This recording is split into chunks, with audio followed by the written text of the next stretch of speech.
بسم اللہ الرحمن الرحیم۔ السلام علیکم بچوں، آپ سب کیسے ہیں؟ اللہ تعالیٰ آپ سب کو ہنستا مسکراتا رکھے، آمین۔ تو حسب عادت سب سے پہلے آج کی اچھی بات، ہمیشہ سچ بولو کیونکہ سچائی میں برکت ہوتی ہے۔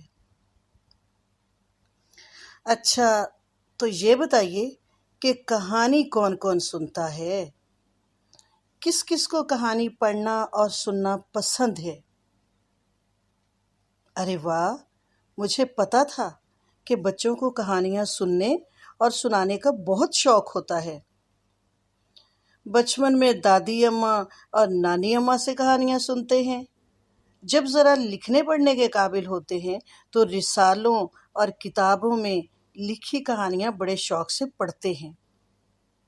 لیکن بچوں یاد رکھیں، جنوں بھوتوں چڑیلوں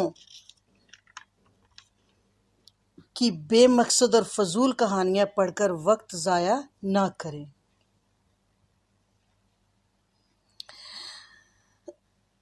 بچوں کی اسی دلچسپی کو مد نظر رکھتے ہوئے اردو زبان سکھانے میں اس سے فائدہ اٹھایا جا سکتا ہے۔ کہانی لکھنے کے کئی انداز ہوتے ہیں، کبھی تصویر دکھا کر، کبھی کہانی کا عنوان دے کر اور کبھی اخلاقی نتیجہ بتا کر۔ اس کے مطابق کہانی لکھوائی جا سکتی ہے یا پھر اشارات کی مدد سے نامکمل کہانی کو مکمل کیا جا سکتا ہے۔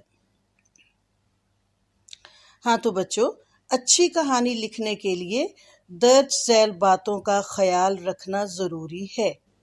نمبر 1، اگر تو تصویر دی گئی ہے تو کچھ دیر کے لیے اسے غور سے دیکھیں اور ذہن میں خاکہ بنا لیں۔ نمبر 2، کہانی کو ہمیشہ فعل ماضی میں لکھیں کیونکہ وہ گزرے ہوئے زمانے کا واقعہ ہوتی ہے، یعنی جملوں کے آخر میں تھا، تھی کا آنا ضروری ہے۔ نمبر 3، اگر اشارات دیے گئے ہوں تو اس کی مدد سے مکمل کہانی لکھیں۔ نمبر 4، اگر کہانی سے کوئی اخلاقی نتیجہ نکلتا ہو تو آخر میں ضرور لکھیں۔ نمبر 5، کہانی میں کرداروں کے نام بھی لکھیے، اس سے کہانی کے اندر خوبصورتی پیدا ہوگی۔ نمبر 6، ارد گرد کے ماحول اور موسم کا تذکرہ بھی اچھا لگتا ہے، اس سے کہانی میں اپنائیت کا احساس ہوتا ہے۔ تو آئیے اب کہانی لکھنے کی طرف۔ آپ کے سامنے تصویر ہے، اس کو غور سے دیکھیے، ذہن میں کہانی ترتیب دیں، لیکن ہاں، انڈیکس ضرور بنا لیں اور کام پر تاریخ ڈالنا نہ بھولیں، اوکے؟ کہانی لکھنے کے لیے ذخیرہ الفاظ کی مدد لی جا سکتی ہے۔ ذخیرہ الفاظ آپ کی اسکرین پر نظر آ رہے ہیں۔ چھٹیاں، موسم سرما، پکنک، گاؤں کی سیر، رات کا سماں، بھیڑ بکریاں، راستہ بھول جانا، آگ کا الاؤ، چرواہا، خوش اخلاقی، مہمان نوازی، اخلاقی نتیجہ۔